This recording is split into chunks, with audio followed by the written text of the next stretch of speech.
invitación. Y hacía algunos años que no venían por acá, por la aula de Valvi. Están llevando el curso dentro de la parte de, obviamente, oncohematología. Un tema importantísimo son los linfomas no Hodgkin, muy frecuente en el país. Tal vez antiguamente, digo antiguamente porque en 1990 casi todas las patologías ganglionares lo relacionaban con tuberculosis por la frecuencia para esas fechas, pero ahora ya sabemos que muchos de ellos se trataban de linfomas. Mi nombre es Dr. Gino Custodio Hernández, oncólogo del Hospital Loaiza, con un poco más de 10 años acá en nuestro querido hospital que nos ha dado muchos logros en la parte clínica. ¿No? Para comenzar, ¿no? ¿Cómo surgió todo esto? Obviamente ya han llevado lo que respecta al linfoma de Hodgkin, que son la presencia celular de Gestembler, cuando fueron a inscribir.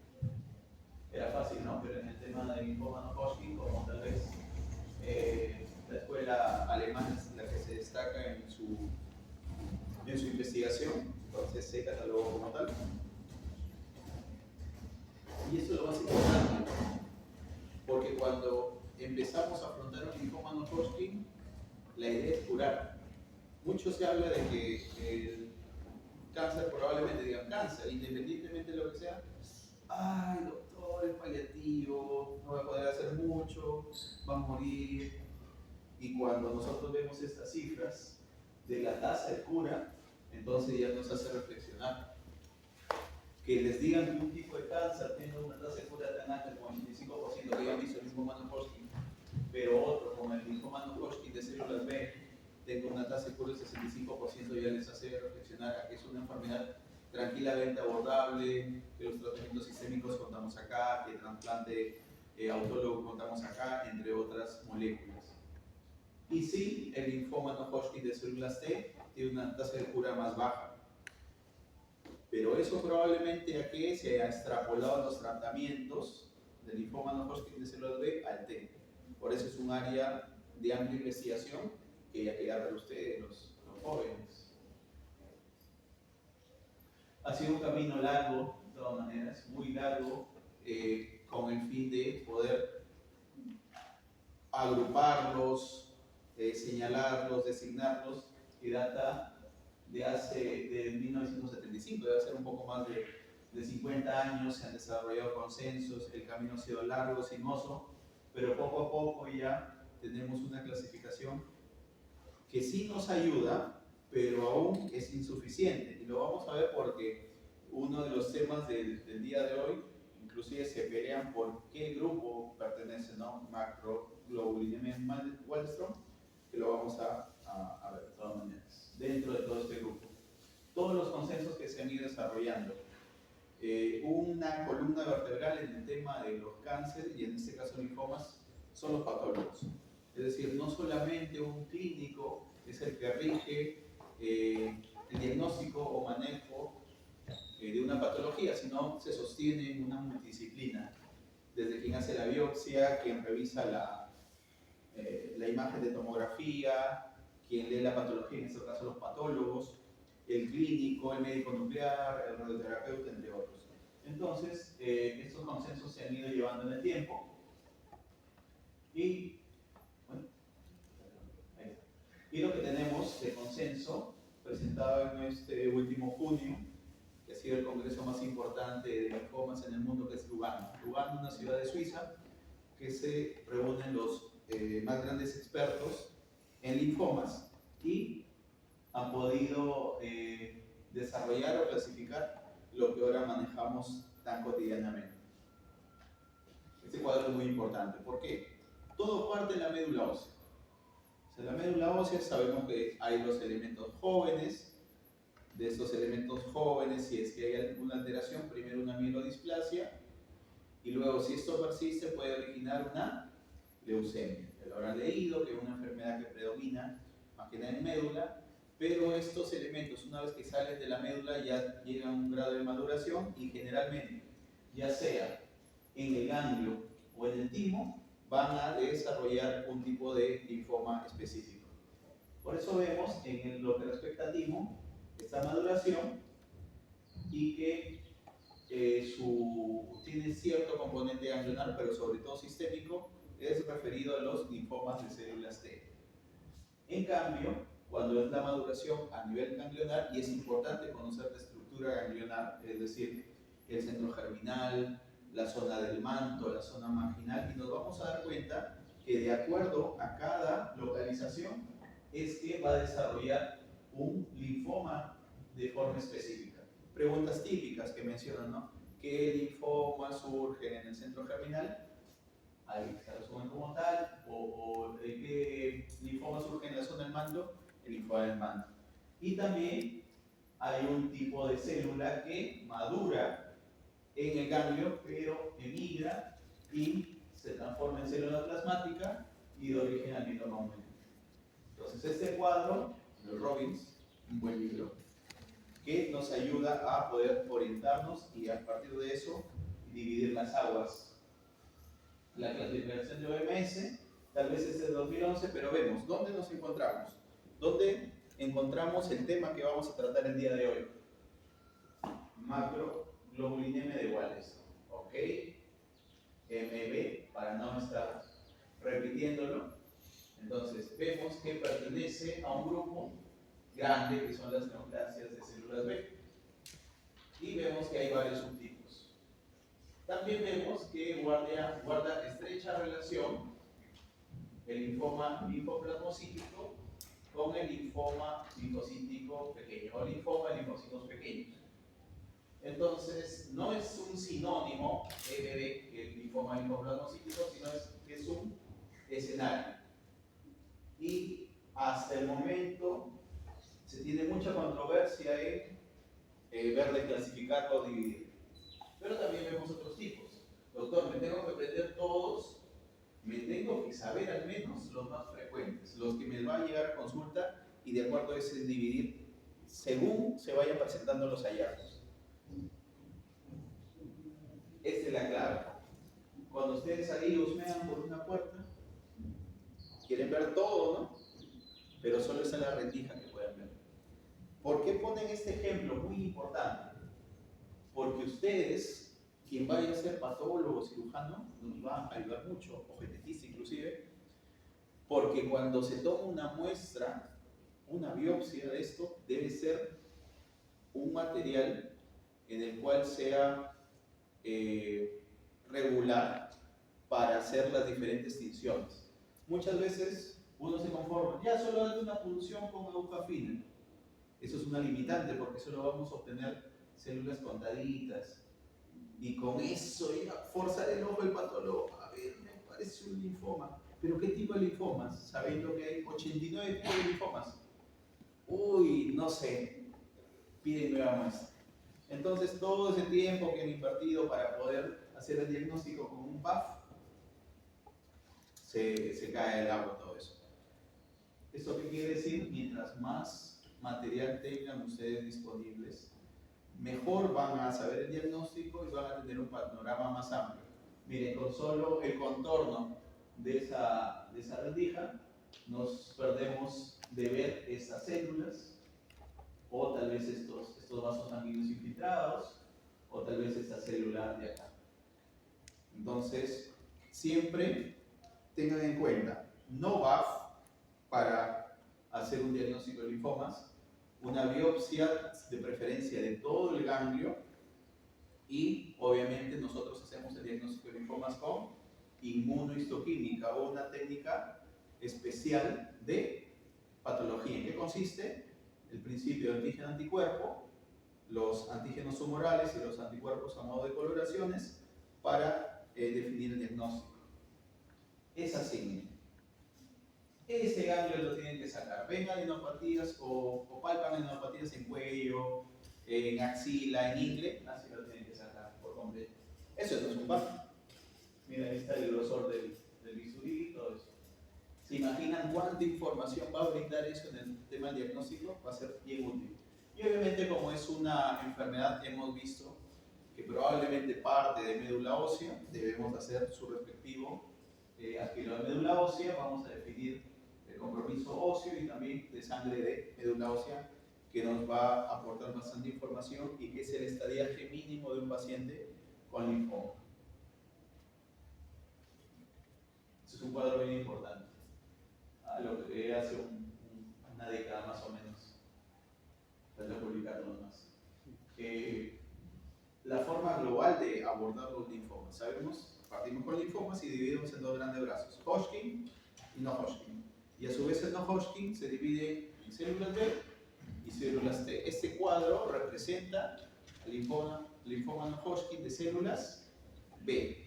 Y tenemos una buena mnemotecnia, o tal vez con una seña, o una mano, ¿no? Empezamos con los linfomas indolentes, el segundo dedo, linfomas intermedios, el tercer dedo, los linfomas agresivos, cuarto dedo, los linfomas de alto grado y los altamente agresivos. Y los representamos tal cual. 1, 2, 3, 4, 5.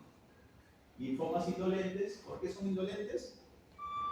¿Por qué no duelen? No, porque son oligosintomáticos, tienen una evolución crónica. 10, 15, 20 años, son incurables. Estos sí son incurables. ¿Cuáles son sus principales representantes? El linfoma folicular, el linfoma marginal. ¿Qué significan estas siglas? Linfoma, linfocitos pequeños, leucemia linfocítica crónica. Y muy pegado está el MB. ¿Por qué? Porque sabemos, al menos por unas diapositivas atrás, que era un escenario específico de el linfoma linfoplasmocítico. Tiene mucha relación con este tipo de linfoma, el linfoma de linfocitos pequeños, pero también tiene ciertas características de las discrasias de células plasmáticas por el pico monoclonal. Estos ya vemos, son incurables, tienen una larga latencia y también pueden sufrir en el tiempo una transformación, como vemos acá esta flecha. Esta flecha representa la transformación del linfoma linfocitos pequeños hacia una forma más agresiva. Eso se conoce como síndrome de Richter. Tenemos un intermedio. ¿Por qué? ¿Por qué es intermedio? Porque da la impresión de que se comporta como una enfermedad indolente, pero finalmente tiende a ser agresiva, como es el linfoma del manto. Es una enfermedad que tiene alta infiltración por el tracto gastrointestinal, pero de forma secundaria. No nace en el tracto gastrointestinal, nace en ganglios, pero por su mismo comportamiento migra al tracto gastrointestinal y lo hace una enfermedad agresiva. En el tercer lugar está el linfoma más frecuente que conocemos, el linfoma no Hodgkin de células B, grande difuso. Acá le vamos a conocer simplemente como la parte de linfoma difuso. Porque es importante. 60% de estos pacientes se curan del todo. La mitad de pacientes sin tratamiento fallece a los 2 años, sin tratamiento, pero ya no llegar a diagnosticar en ese tiempo es un poquito, no es tan conveniente realizarlo. El típico tratamiento de acá, ¿cuál es? El R-CHOP. Y con eso se han demostrado sus tasas de curas tan altas. Obviamente, cuando recurre a la enfermedad, uno hace uso de otras moléculas. Luego tenemos este grupo importante que son los linfomas de alto grado. Estos, lamentablemente, tienen un pronóstico adverso. Generalmente, la sobrevida menor a 1 año. ¿Por qué? Porque tienen amplia replicación, tienen también un alto componente que infiltra el sistema nervioso central. Y ya un paciente con infiltración del SNC, el paciente lo deteriora. Ya a partir de que hay una infiltración del sistema nervioso, otorga un pronóstico entre 3 a 4 meses. Pero de forma global, la sobrevida es menor a 1 año. Y esto lo podemos diagnosticar principalmente por un examen que se llama el FISH. El linfoma plasmablástico es un tipo de linfoma, sobre todo en pacientes VIH, que se presentan en mandíbula, se presentan en retroperitoneo, personas jóvenes.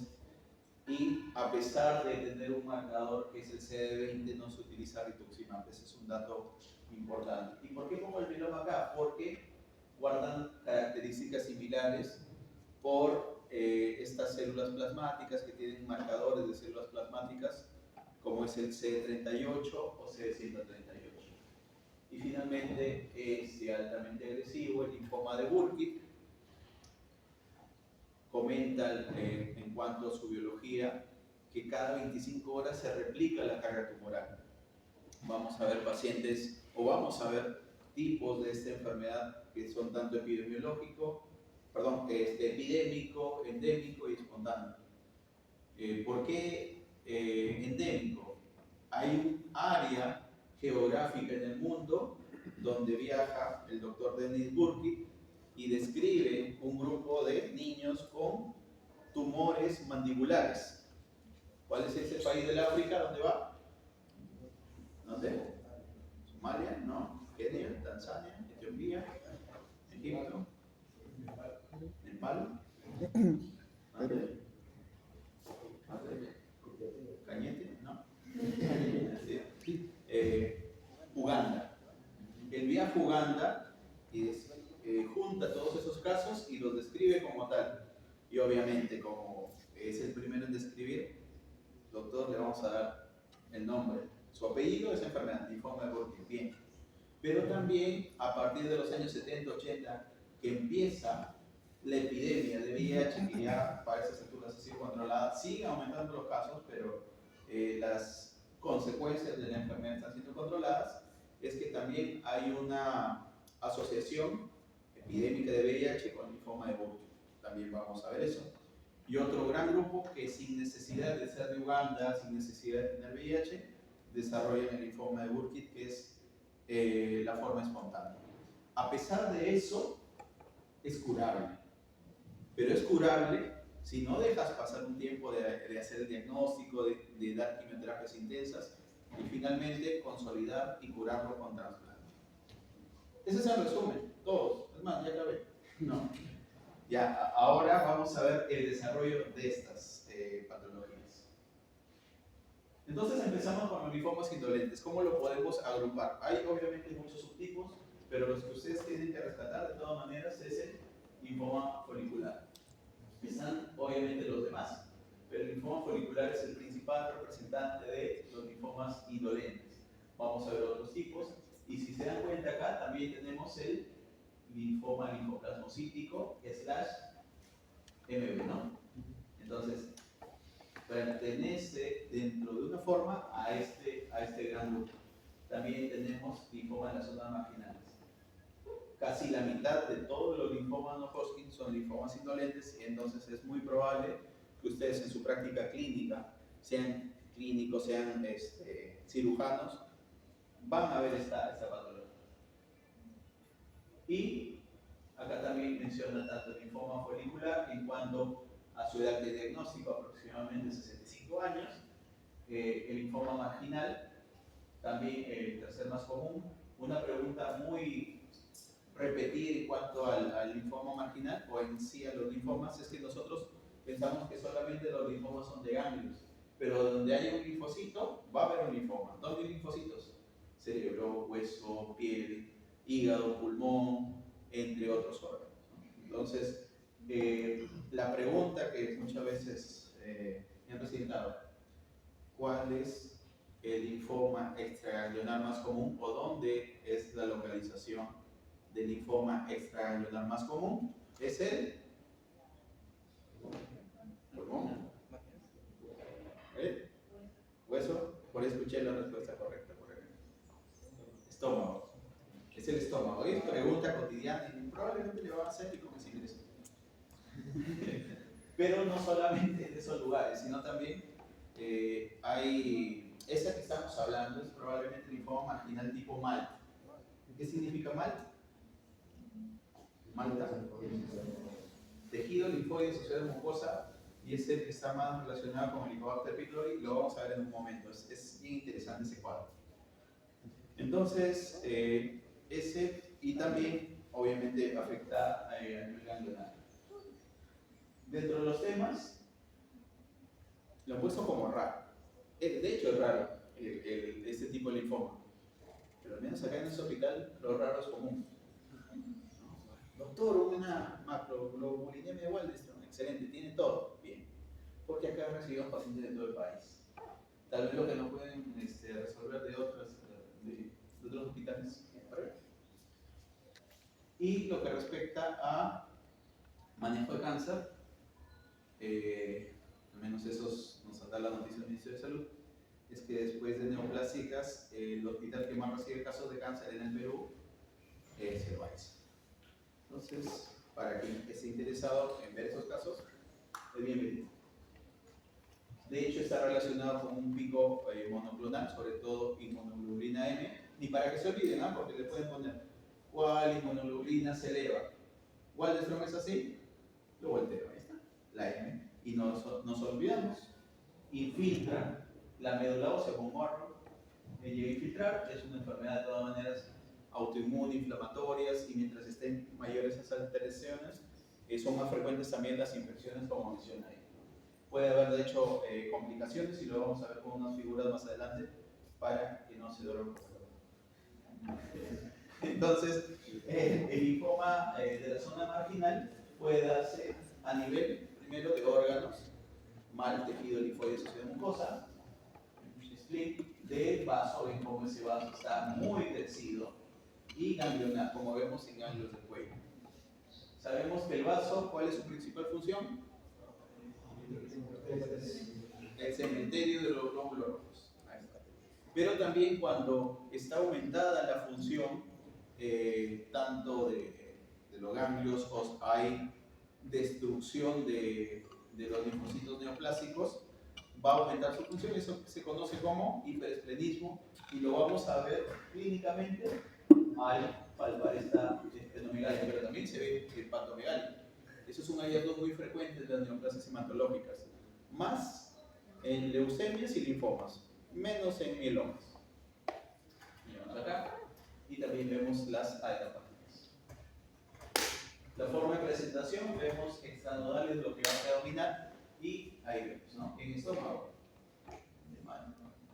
también en un resto de tracto gastrointestinal, puede ocurrir en la piel, puede ocurrir en el pulmón, en la parte hemos tenido pacientes con linfoma mal de tiroides también, y linfoma extraocular. Se comenta también que el 100% de pacientes que han tenido o que tienen linfoma mal, antes han tenido el 100% tiroiditis de Hashimoto. Entonces, ¿a qué nos lleva a pensar? Que probablemente esas enfermedades autoinmunes que son crónicas, o los pacientes reumatológicos en inmunología que los están manejando, un buen porcentaje de ellos en algún momento van a desarrollar linfomas. Pero también hay en el vaso y también en los ganglios.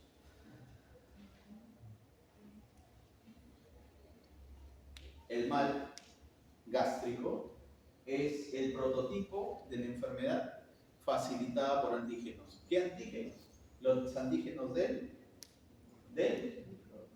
Helicobacter pylori. ¿Qué es el Helicobacter pylori? Una bacteria que tiene una bacteria flagelada. ¿Dónde lo encontremos? ¿Dónde nos contagiamos? Las aguas contaminadas. Claro, tuvimos que ahí empalmar con una clase, no vamos a almorzar, no vamos a comer acá en la esquina, la carretilla, su cevichito, no está barato. Claro, una vez ya, pero si es cotidiano, voy de lunes a viernes, este es mi point. Oye, bien sutil los chicos. Entonces, esto, ¿qué lo facilita? Esas proteínas, las proteínas sobre todo del PAC-A y el CAP-A, esas dos proteínas son carcinogénicas. Porque primero, ¿qué ocasiona? Primero ocasiona una gastritis crónica. Nosotros sabemos que esa gastritis crónica va a ser una alteración del epitelio y causa una metaplasia. Después de la metaplasia, la displasia, y finalmente un carcinoma. Generalmente, un adenocarcinoma, en el mayoría de los casos de cáncer gástrico es adenocarcinoma, pero también hay un pequeño porcentaje, así como GIS o tumor neuroendocrino, también hay de linfomas. Y es el prototipo como tal. Entonces, es tan importante que cuando se trata un linfoma gástrico, ¿qué se debería dar? La terapia triple erradicadora. ¿Y en qué consiste esa terapia triple erradicadora?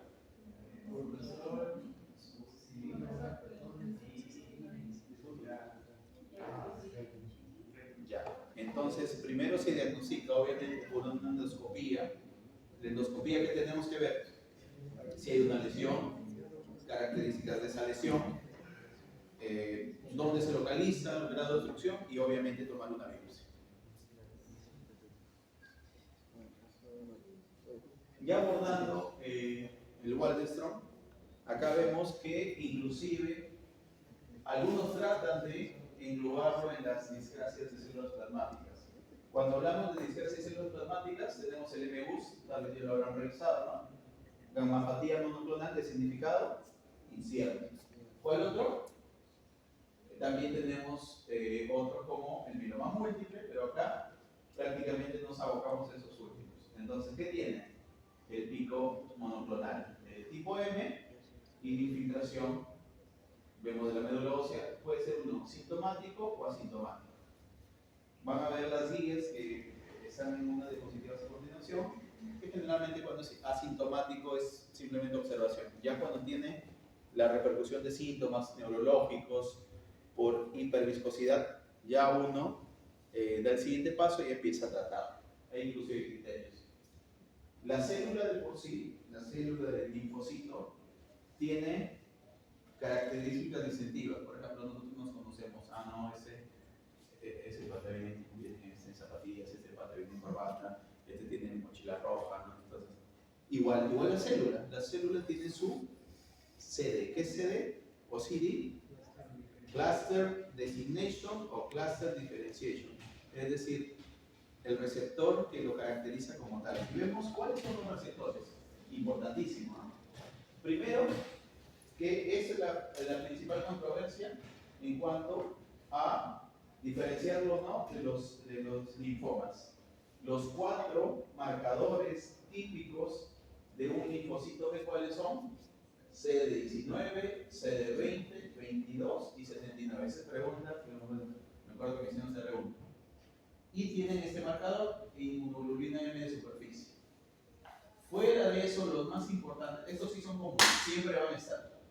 Y otros que sí tienen que relacionarse mucho con los que son de células plasmáticas son los dos últimos, CD38 y CD138. Inclusive lo van a ver también en el linfoma plasmablástico, que ya les había hablado en pacientes VIH. ¿Por qué es importante todo esto? Al menos uno tiene que aprenderse los que me van a servir para yo dar un tratamiento. Por ejemplo, a ver, este tiene CD20. Hay un anticuerpo que bloquea este receptor CD20, rituximab, chévere, lo voy a usar. Otro, CD38. ¿Hay algún medicamento que bloquee este receptor? Si lo hay, y se utiliza en mielomas, el daratumumab. Otro, usualmente expresado BCL2. BCL2, me suena BCL2. Doctora, BCL2 lo vemos sobre todo en la mitocondria. Y hay un fármaco que se llama venetoclax,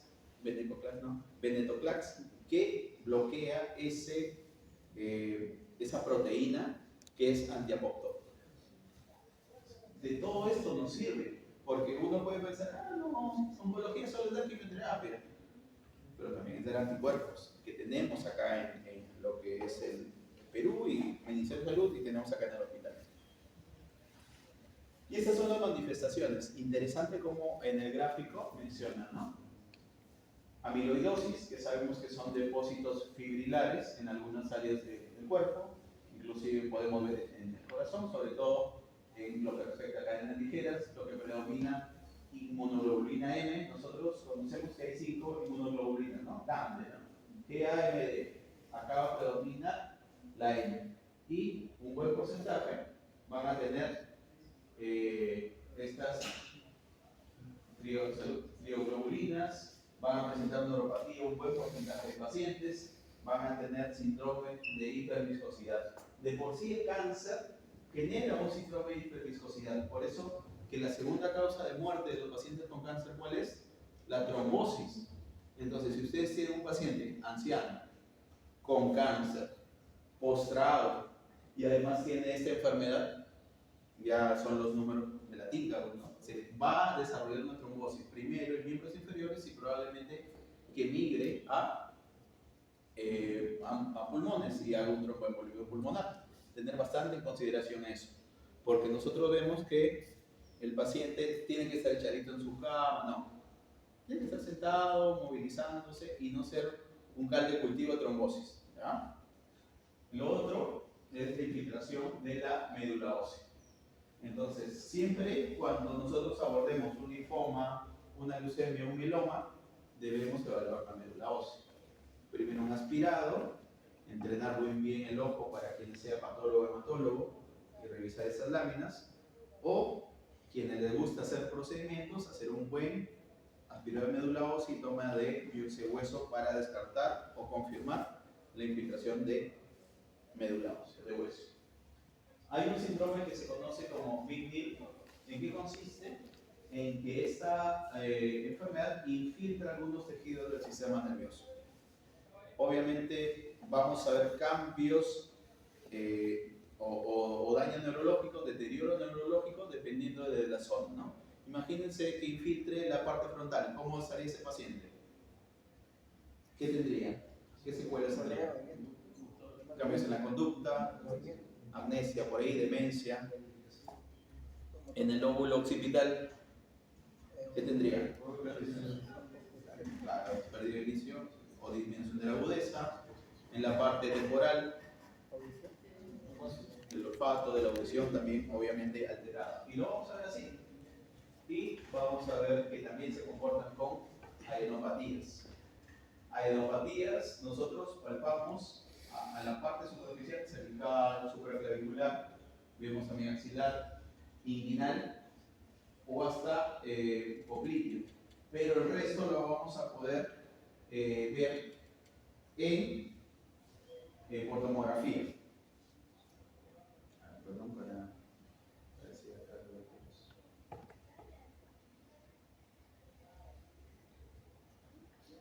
Eso.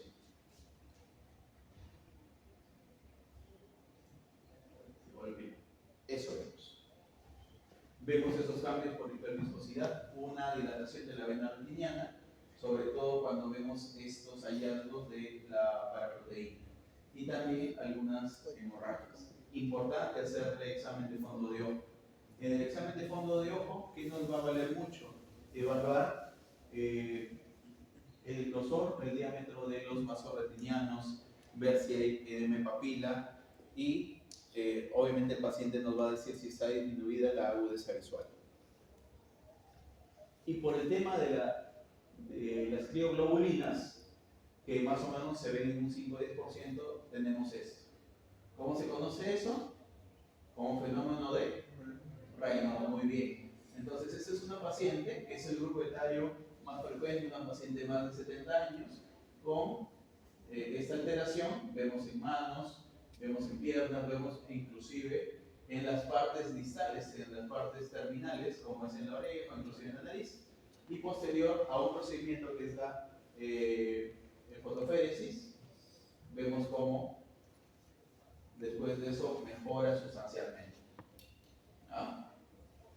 Entonces vemos todo esto y también que se acompaña de alteraciones a tipo de neuropatías. Hay que diferenciar el dolor del nociceptivo del neuropático. Es similar, es igual, es diferente. ¿En qué lo diferenciamos? Por ejemplo, si tiene uno una caída, una contusión, al haber hiperestímulo de esas áreas sensitivas, va a generar dolor, tipo opresión, tipo hincada. Pero ¿qué es lo que ocurre con un daño neuropático, un dolor neuropático? Ese nervio está dañado, como por ejemplo la diabetes, ¿no? Puede estar pisando una tachuela y ni se da cuenta, y no siente. Igual nosotros reconocemos esos daños neuropáticos o neuropatías como que hay una escala de valoración que se llama DN4. Ese tipo de dolor o neuropatía es como un hormigueo, como una quemazón, se pone la camisa y le arde, esa sensación como si le estuvieran una electricidad o estuvieran hincando. Hay que diferenciar bien, hay que ahondar en nuestro examen físico. Y la guía, según lo que respecta a Estados Unidos, que es la NSCN, una de las guías más importantes en el mundo, es que solo con esos hallazgos deberíamos empezar a tratar a nuestros pacientes.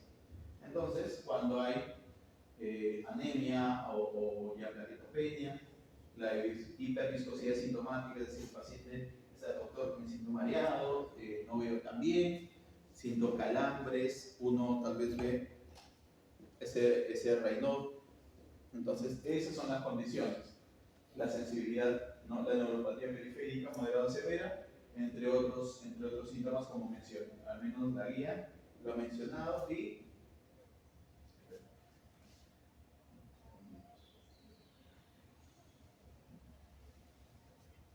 entonces eso. Luego, si es asintomático no lo trato, si es sintomático sí lo trato. ¿Y cómo se debe tratar? Por medio de estos medicamentos. Ya habíamos adelantado el rituximab. ¿Qué es el rituximab? Todo lo que termine en MAB, monoclonal antibody. Ahí está, anticuerpo monoclonal. Y además, ¿qué es? XI. ¿Qué significa esa XI? Este medicamento tiene parte de ratón y tiene parte de humano. Es decir, es un medicamento, un anticuerpo monoclonal quimérico. Ya tiene de murino y tiene de humano. Por eso, cuando se administra esta medicación, uno tiene que estar vigilante, expectante, ¿a qué? A las reacciones infusionales, porque el cuerpo lo reconoce como algo extraño y empieza un síndrome pseudogripal, que es la rinorrea, la infección conjuntival, la tos, la disnea, el broncoespasmo. Entonces uno tiene que acudir. Justo ayer hemos tenido un caso así. Hemos empezado rituximab y la paciente a la media hora comenzó a tener toda esa molestia, ¿no?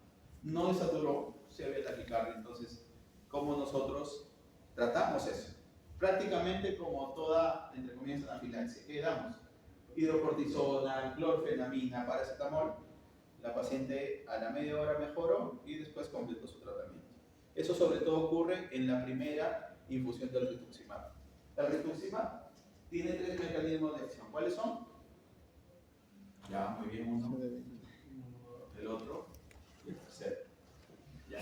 El primero es que se acopla directamente al receptor CD20 y por esa ligazón, por esa unión, causa citotoxicidad, es decir, destruye las células neoplásicas. Primer mecanismo. Segundo mecanismo, atrae a las natural killer y destruye la célula. Y tercer mecanismo, por medio de la vía del complemento. El complemento lo hace como un tubo y todo el contenido de esa célula neoplásica sale y esa célula se destruye. Entonces tiene esa indicación. Puede tener obviamente, como toda medicación que no está libre de efectos, el que ya les he mencionado, efectos adversos, o también mencionan que puede elevar hasta un 60% esa inmunoglobulina M y se agrava el cuadro clínico. Entonces, ¿qué es lo que recomiendan antes de administrar todos estos medicamentos? Esto, la féresis, para disminuir la incidencia de estas secuelas. Otra es la fludarabina, es un análogo de purina, también está relacionado y el principal riesgo es que puede, obviamente es un medicamento citotóxico, lamentablemente no es como el de arriba, que es más dirigido a células neoplásicas. En cambio acá la fludarabina también ataca células neoplásicas y células normales, por eso los efectos adversos. Y su principal riesgo es que hasta en un 15% puede transformar esta enfermedad que estamos tratando a una leucemia mieloide aguda o un síndrome mielodisplásico. La bendamustina también, sobre todo, es un fármaco de elección, lo que respecta a pacientes geriátricos, lo que más nos, digamos, entre comillas, más seguro, más elegido por los geriatras, más elegido por los oncólogos que quieren tratar pacientes ancianos ese medicamento, pero igual hay un riesgo de transformación de leucemia aguda y síndrome mielodisplásico, 5-8%, ¿no? 5-8%. Bortezomib. ¿Qué es el bortezomib? Inhibidor de proteosomas. ¿Cuál es la función de los proteosomas? Para la segunda fila, en la primera fila, atento, segunda fila, 50 dormidos y tercera fila, la otra voy a traer café. Y entonces, todos hemos sido alumnos, todos hemos sido, no, todavía ustedes son alumnos. Sí, he pasado por lo mismo, sí he pasado por lo mismo, no los castigaré. Entonces el bortezomib es un inhibidor de proteosomas, sobre todo está, digamos, indicado para neoplasias de células plasmáticas. Ustedes lo van a ver, leen el libro, primer página del mieloma múltiple, está el bortezomib. ¿Ya? Linfoma plasmablástico, que ya hemos hablado de VIH, bortezomib. Y acá también. Entonces, esta enfermedad de por sí tiene características de linfoma y tiene características de mieloma, ¿no? Sin llegar tal vez a ese compromiso de hueso como sí se ve en el mieloma. Esa es una de las principales diferencias. Pero, como vemos acá, causa neuropatía hasta un 70%. O sea, de por sí el paciente que tiene neuropatía, le agravo la neuropatía con bortezomib. Seleccionen bien a los pacientes que ustedes le plantean dar. Ya pasando al resto de los linfomas, una forma global de dividir a estos linfomas, vemos que el linfoma no Hodgkin de células B se cuenta aproximadamente en un 85%. Y en lo que respecta a células T, a un 15%. Pregunta de examen, de todas maneras, ¿cuál es el linfoma no Hodgkin más común? Linfoma no Hodgkin de células B, grandes difusos. Acá lo vemos tal cual. ¿Y cómo es la patología? Porque probablemente le pregunten cómo es la arquitectura patológica de un linfoma difuso. Células monomorfas, es decir, prácticamente, tomen asiento, acá las escaleras, tomen asiento, porque si no me cubren la luz, no veo. Ya, entonces, tiene unas características de células monomorfas. Cuando ustedes les digan un proceso linfoproliferativo, se refieren a eso. Pero si se dan cuenta, esta coloración que se llama hematoxilina eosina no es suficiente para hacer un diagnóstico. Solo acá vemos rosado y morado. Por eso se tiene que llevar a cabo a otro procedimiento que es la inmunistoquímica. Y vemos acá la distribución. Primero, linfoma difuso. Segundo, linfoma folicular. Tercero, linfoma mal, que ya sabemos que era tejido linfoide. Linfoma en manto y leucemia linfocítica crónica.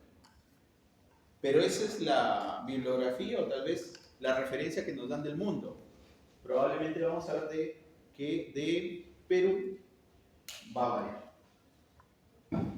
Entonces el linfoma difuso, que es el más común y que lo debemos estudiar, de los 100 linfomas que nosotros vemos, 60 o 70% van a ser con respecto a esto. Y primero la división era con respecto a la morfología, centroplástico, inmunoblástico, anaplástico. No tenía en sí tanta relevancia, porque esa es una clasificación ya más o menos antigua, y recordemos el panel de inmunistoquímica que nosotros le pedimos. CD20, ¿para qué sirve? Para ver si es un linfoma de células B. CD3, ¿para qué? Linfoma de células C, muy bien. CD10, ¿para qué? Para saber si este linfoma surge del centro germinal. Y dentro de todo, ¿cuáles son los de peor pronóstico que debemos ver acá? El principal es el MYC. El MYC es una proteína intranuclear que nos traduce que estamos ante un linfoma altamente agresivo que ya requiere tratarse a la brevedad. MUC1, que es un marcador también que otorga agresividad, sobre todo de linfomas con cierta diferenciación de células plasmáticas. Y eso también es muy importante. Nosotros por medio de inmunohistoquímica, estas son las coloraciones de inmunohistoquímica. Esta es hematoxicina y estas son las coloraciones de inmunohistoquímica CD10. Es decir, que esto surge de centro germinal. MUM1 tiene ciertas características de células plasmáticas. ¿Y cómo yo llego a saber si es un centro germinal o no centro germinal? Esta también es pregunta de examen, por medio del algoritmo de Hans. De solo por inmunohistoquímica, un centro germinal es de mejor pronóstico que el no centro germinal, ¿ya? Pero hay un examen que se hace en la parte de genética, que es el perfil de expresión génica, como vemos acá, que llega a dividir los linfomas centrogerminales y los de células B activadas. Doctor, ¿eso me interesa en algo? Sí, porque mire, la sobrevida a los 5 años del centro germinal, sí, casi 60%, y del células B activado, 31%. Es decir, si yo tengo la oportunidad de hacer el perfil de expresión génica y sale un ABC o células B activado, probablemente el pronóstico no va a ser tan bueno. Estas son las famosas curvas de sobrevida de Kaplan-Meier. Y también nosotros, por medio de un examen que se llama FISH, la hibridación in situ por fluorescencia, que llegamos a determinar este material genético para ver si hay un rearreglo. Nosotros, cuando ya sospechamos que estamos ante un linfoma altamente agresivo o de alto grado, debemos realizar este examen que se llama FISH para la búsqueda de un rearreglo del MYC y también del BCL2 y BCL6. Esto que nos va a llevar a catalogar que es una enfermedad doble o triple hit, la que habíamos hablado al inicio, que tiene un pronóstico menor a 1 año y con alta incidencia de infiltración al sistema nervioso central. Nosotros cuando hacemos el estadiaje, obviamente estamos familiarizados con la radiografía, ecografía, tomografía, pero eso no va a ser lo ideal. Lo ideal es hacer un PET-CT. ¿En qué consiste el PET-CT? Consiste en 2 exámenes, PET, tomografía por emisión de positrones, CT, tomografía computarizada. Entonces, esta es la tomografía computarizada y este es el PET. Entonces vemos que por el PET hay un área que está haciendo realce. Por la tomografía prácticamente no delimita como tal, y si yo superpongo estos, el resultado va a ser esto. Y este es el PET-CT, un área donde vemos un aumento en el metabolismo. ¿En qué se basa este examen? En administrar una medicación que es un metabolito de la glucosa, FDG, fluorodesoxiglucosa, por un principio también de las células neoplásicas que son altamente ávidas por la glucosa. Entonces lo vamos a ver acá y decir, es positivo. Entonces vemos acá un paciente que tiene una gran tumoración supracardíaca en mediastino y posterior al tratamiento, nothing. Y para eso sirve el PET-CT. Al hacer el diagnóstico y al finalizar el tratamiento. ¿Quiénes son? ¿Quiénes eran? En el Instituto Nacional del Cáncer, 1975, estos caballeros, uno de ellos es el autor del libro que es la Biblia de Oncología, el de Vita. Dijeron, hay que juntarnos y hay que tratar estos linfomas, ¿ya? ¿Y cuál sería la combinación de todos los medicamentos que habían? Toma este, chop. Y con eso llegaron a determinar la cura, vemos acá, en más del 60% de pacientes. Excelente. Hasta el momento se utiliza el CHOP, ya vamos 50 años.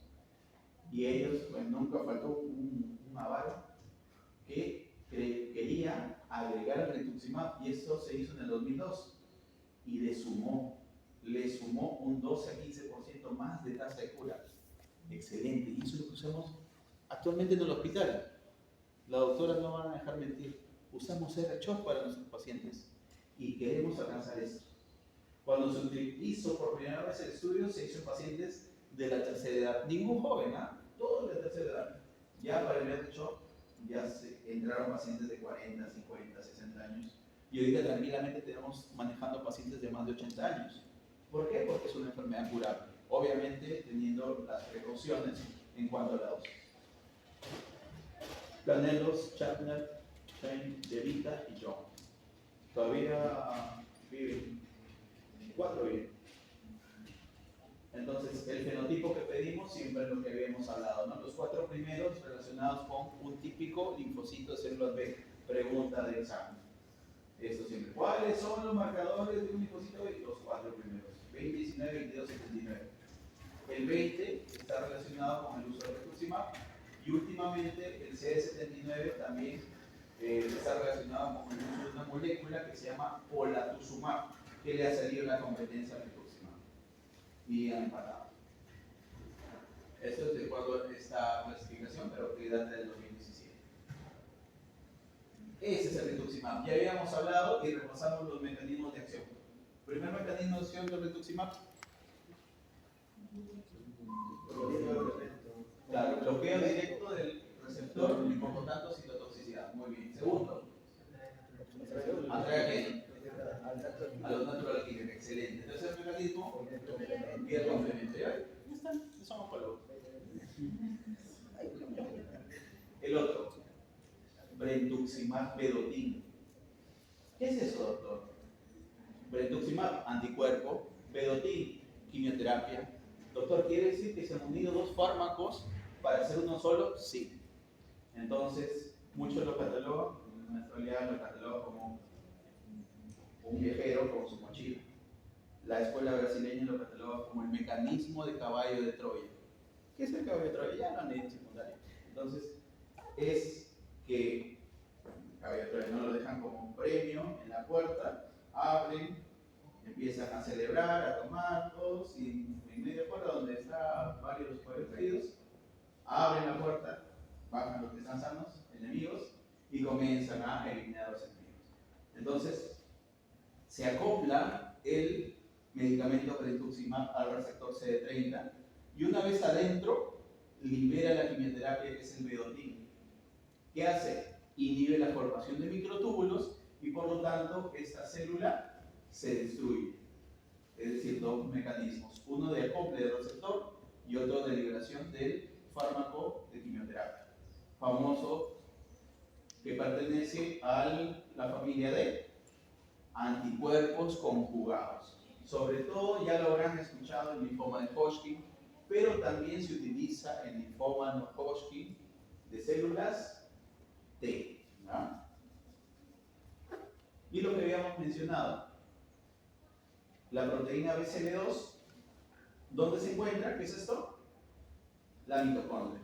¿Y cuál es la función de la proteína BCL2? Nada, no hace nada. ¿Qué es? Eso, muy bien, Laura. Inhibe la apoptosis. Si inhibe la apoptosis, ¿qué quiere decir? Esta célula nunca va a morir a pesar de estar alterada. Eso es lo que hace la célula neoplásica. Y alguien lo tiene que frenar. ¿Quién lo tiene que frenar? El venetoclax. Lo bloquea y se destruye esa célula. Luego tenemos en toda esta vía que se ve así como algo difícil, lo es, pero hay que entenderlo, son los receptores de membrana y en ese receptor de membrana vemos una vía de señalización que llega hasta el núcleo. ¿Qué es lo que hace? Normalmente una célula tiene o debe tener un receptor para generar una respuesta, un ligando, perdón, que genere una respuesta en el receptor y por lo tanto en la vía de señalización y esta célula prolifere. ¿Qué es lo que ocurre en la célula neoplásica? No es necesario ese ligando y de por sí esta célula neoplásica manda señales al núcleo diciendo que prolifera, salta de la apoptosis, salta de la sistema inmune, pero por eso existen mecanismos que, medicamentos que bloquean este nivel. Un receptor importante es el BTK o tirosininasa de Bruton, así se llama. Bruton. Entonces, ahí surgen medicamentos como el ibrutinib para bloquear este receptor y corta toda esta vía de señalización y por lo tanto la célula no prolifera. Pero también hay más medicamentos. Y hemos hablado anticuerpos, hemos hablado de moléculas biespecíficas, terapias celulares como los CAR T-cells también, Y deben haber escuchado, ¿no?, la famosa vacuna rusa, ¿no? Ya, con eso ya curamos el cáncer, no mire, vacunas. No necesariamente. Para un grupo específico, probablemente neoplasias, pero no para todos. Pero sí están en búsqueda de eso. Están, como dice, un rango importante de virus oncolíticos, de citoquinas, que probablemente para cuando ya ustedes se gradúen, esto ya va a ser una realidad. Estábamos hablando que no solamente los linfomas comprometen ganglios, sino también el tracto gastrointestinal. ¿Cuál es el más frecuente fuera de ganglios? El estómago. Pero en este estudio de 1000 pacientes de la clínica Mayo, del Mayo Clinic, vimos que 100 pacientes se perforaron por el tratamiento o de forma espontánea. ¿Y cuál fue el lugar principal de perforación? El yeyuno. Es decir, cuando tengan un linfoma yeyunal, no lo manden a casa, hospitalícenlo, suave con él, porque hay una alta probabilidad de que voy a tener una perforación. Las manifestaciones clínicas, de forma general, las neuropatías palpables, entonces sean bien precavidos con eso. Si esto se ulcera y se hace como una escrópula, probablemente estemos ante un diagnóstico de tuberculosis. Entonces, por ahí se puede uno entrar en el diagnóstico diferencial y confundirnos. Pero como ya hemos llevado la clase, no se van a confundir. I hope so. ¿Sí? Entonces, la revisión completa, no solo de los ganglios, sino también, si se dan cuenta, de testicular, del abdomen para el hepatosplenomegalia, de esta área. ¿Cómo se llama esta área? Boca, no, anillo de Waldeyer, amígdala palatina, las adenoides, todo en conjunto. Ahí hay tejido linfático. Y sobre todo cuando compromete esa área, es el pronóstico más adverso, porque es más cerca de infiltrar al sistema nervioso. Hacemos también examen neurológico y también de la piel, porque a veces dicen, no, la piel no, esa es una psoriasis. Y no fue psoriasis, fue un linfoma, sino que se nos pasó por alto. Y los virus relacionados, de todas maneras. Estos son los virus oncogénicos. La mayoría causa directamente el cáncer, y en el caso del VIH predispone a aumentar el riesgo. Vemos ahí que aumenta hasta un 300%, sobre todo cuando el CD4 está en menos de 100 en un paciente que no está tan bien controlado su VIH, su carga viral, predispone a, sobre todo, 2 tipos de linfomas, inclusive diría hasta 3. El linfoma primario del sistema nervioso central, el linfoma plasmablástico, que ya lo habíamos hablado, ¿de cuál más? Y el linfoma de Burkitt. Virus de Epstein-Barr, que sí, estas 2 semanas los he tenido ahí, mis alumnos y residentes. Virus de Epstein-Barr, predispone el linfoma de Burkitt, el TNK, lo vamos a ver en una imagen que es muy chévere, el TNK tipo nasal, y el linfoma primario del sistema nervioso central también en un paciente de VIH. Esto es un diagnóstico casi típico del VIH. Y ahora estamos en epidemia, lo describió un alumno de 6º año en el LinkedIn, muy buen trabajo. Estamos actualmente en una epidemia de HTLV1, parte desde la selva, parte de lo que es la costa del Pacífico, pero no lo sabemos. Es muy probable que de todos los que estamos acá, un 30% tengamos la infección de HTLV1. ¿Y cuáles son las vías de contagio? No porque se señale mal, ¿ya? La vía sexual, la transfusión, la lactancia como tal. ¿Y cuál es el detalle? Que la gran mayoría no va a ser una enfermedad, y en caso haga la enfermedad, que es leucemia, linfoma de células del adulto, se va a presentar 30 años después del contagio. Estamos teniendo ahorita una paciente con un linfoma cutáneo y con esta enfermedad. Tiene esta infección. Eso es una condición sine qua non. HTLV1 es necesario para tener esa enfermedad. El problema es que es altamente agresiva.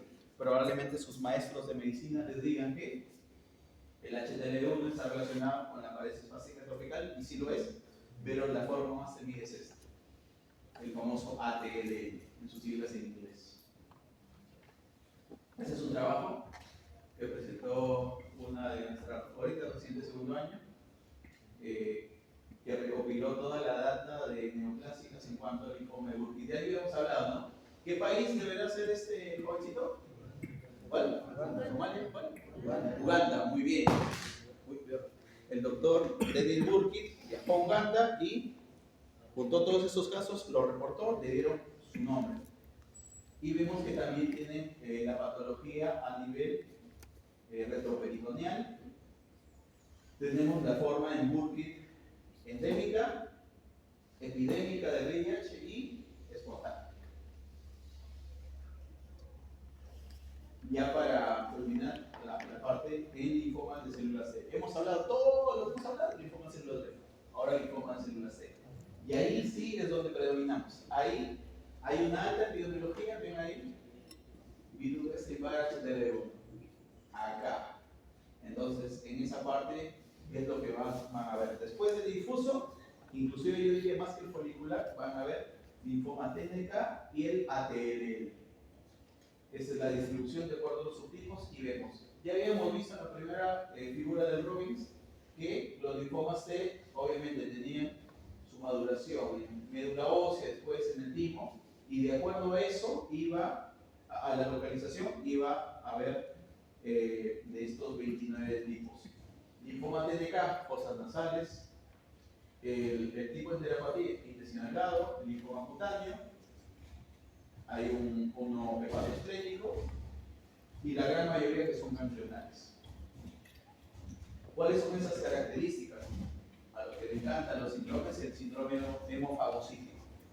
Es una enfermedad tan agresiva que generalmente lo encuentro en escenarios avanzados. ¿Y qué encuentro? Fiebre, citopenias, esplenomegalia, ferritina elevada. Todos estos son ejemplos típicos de un síndrome hemofagocítico. Cuando lo tengan o cuando los encuentren, orienten más o menos su diagnóstico de linfoma T. ¿Cuáles son las características? Que lamentablemente es altamente agresivo. Ya habíamos visto en la segunda diapositiva que su tasa de cura es menos del 20%, un DHL elevado, un buen porcentaje se presenta con hipercalcemia. ¿Por qué es de hipercalcemia? Por una alteración, lo que respecta a la paratormona, compromiso médula ósea en un buen porcentaje al momento del diagnóstico, y yo vengo por agruparlo en 4 grandes entidades. Los que son de ganglios, los extraganglionales, los sistémicos y los cutáneos. Doctor, ¿me tengo que aprender todos? No, con que te aprendas esos 3, inclusive los 2 primeros, el periférico, el anaplásico, el antiinmunoblástico, con que se aprendan el TNK, que es básico, con que se aprendan el ATLL, nada más, inclusive es suficiente. Ya si quieren ahondar en la parte cutánea, la micosis fungoide y el CC. ¿Cuántos eran? ¿4 o 5? Sí me lo hago. Y ahí son todos los tipos. Va a predominar obviamente la parte ganglionar. 3/4 partes de los pacientes con linfoma T lo van a encontrar acá. Y los demás van a ser un mixto. Todos son varios. Sí, son varios. Inclusive los patólogos quieren seguir dividiéndolos. Pero vemos cuáles son las principales diferencias de los T con los B. A ver, mire doctor, en estadios avanzados más encuentro los de células T. Doctor, los síntomas B, curiosamente los síntomas B más se encuentran en linfomas T. Infiltración de la médula ósea es el doble de los linfomas B. Y el compromiso cutáneo mucho más ocurre en el linfoma T. Esto es pregunta de examen. Esto sí o sí es pregunta de examen. Y no solo de su examen de acá de alumno, ¿no? Sino también de residencia. Y en el MIR inclusive. Y vemos cómo es la sobrevida. La sobrevida no es tan buena.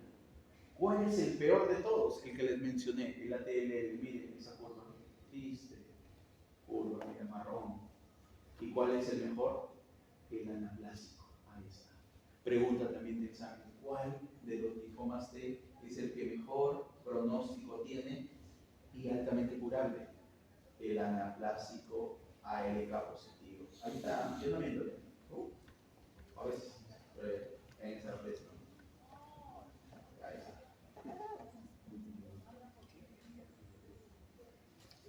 El doctor Enríquez, un colega mío, Clayano de la Pedro, presentó este trabajo en Latinoamérica, 2.110 pacientes de toda Latinoamérica.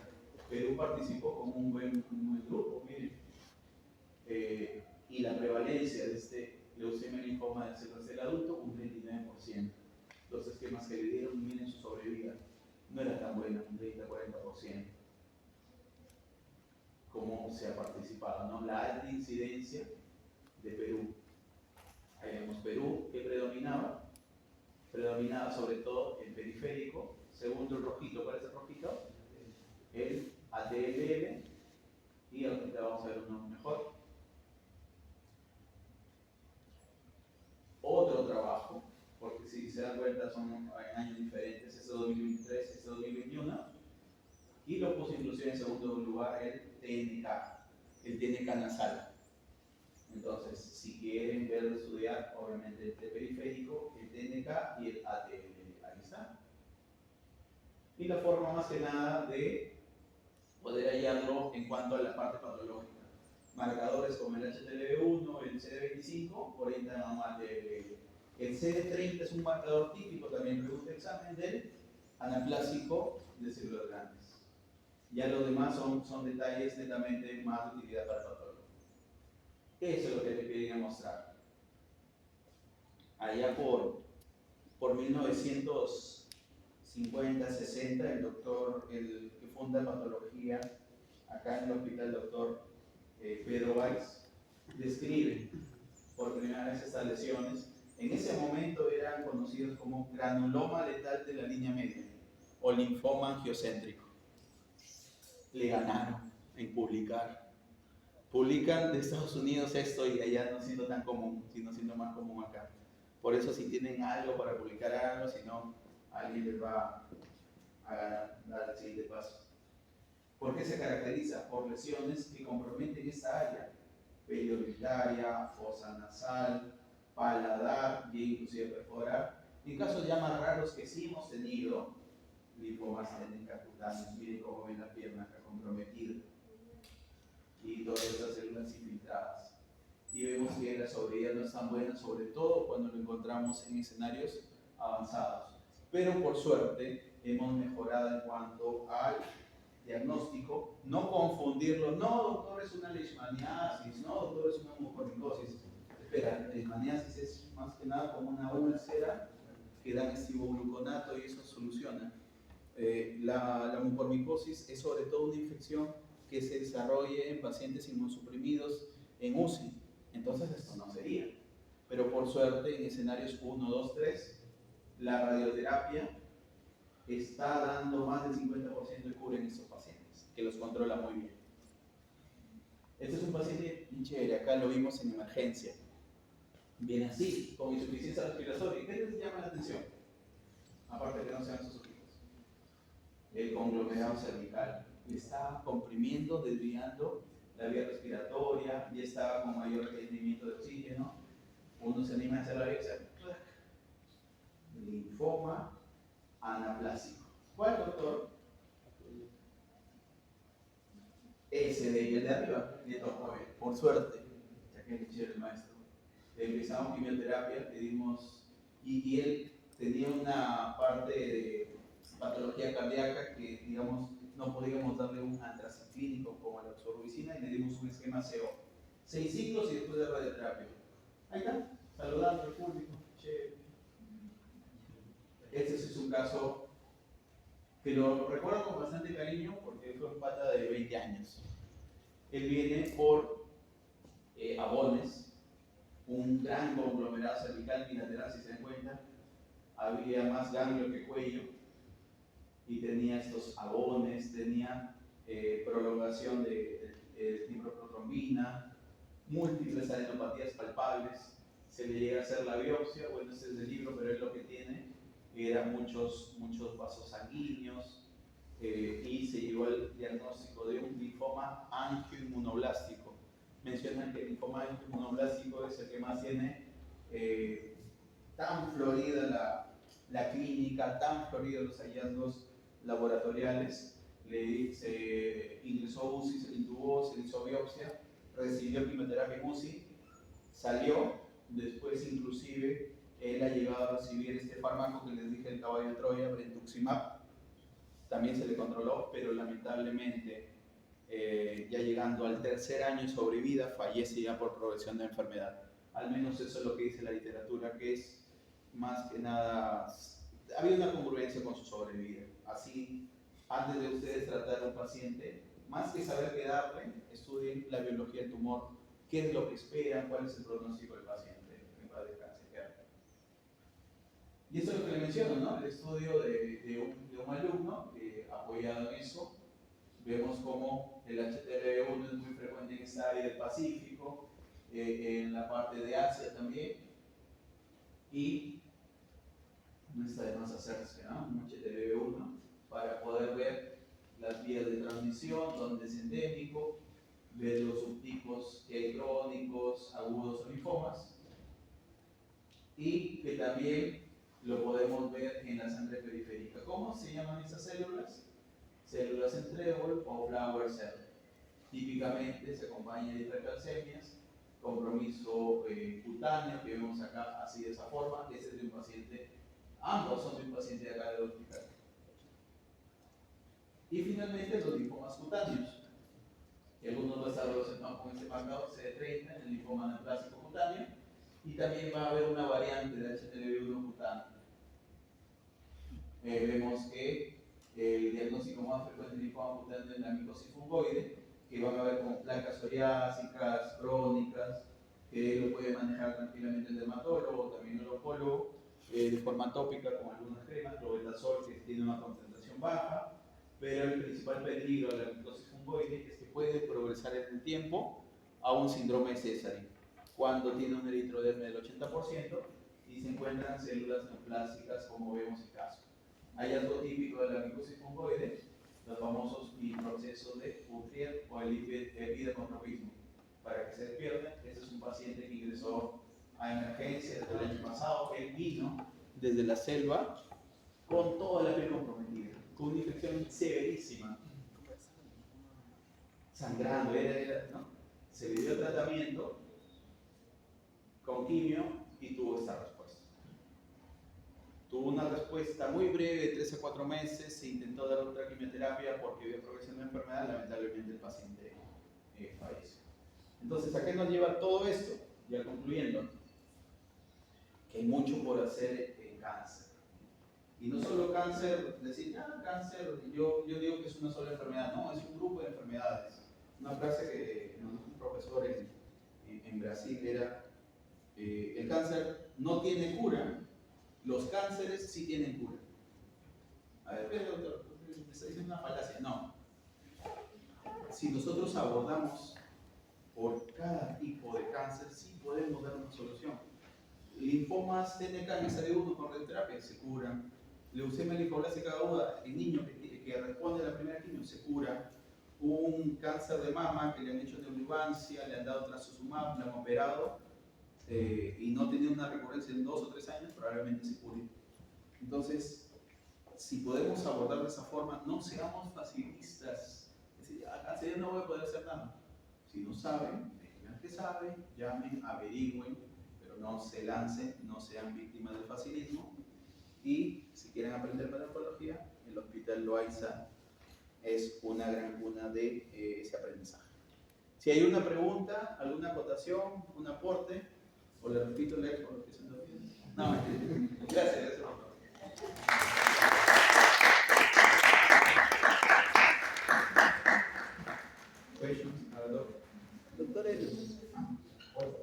Doctor, el último paciente que salió en imagen, ¿su diagnóstico fue linfoma cutáneo múltiple? Bueno, Es. Ya, él lo envían de la selva como linfoma cutáneo, ¿sí? Solamente. Pero acá lo habíamos catalogado, al menos como se estaba comportando, como un probable Sézary, pero no tenía eso de Sézary, porque Sézary no tiene tanto el tema de úlceras, nódulos, sino al final era un subtipo raro que era un linfoma T citotóxico CD8 positivo. Es el diagnóstico. Cuando fuimos a la revisión, menos del 1% de todos los linfomas cutáneos. Entonces, tuvo una remisión breve, pero después progresó. Otra pregunta, aclaración, duda, deuda, nada.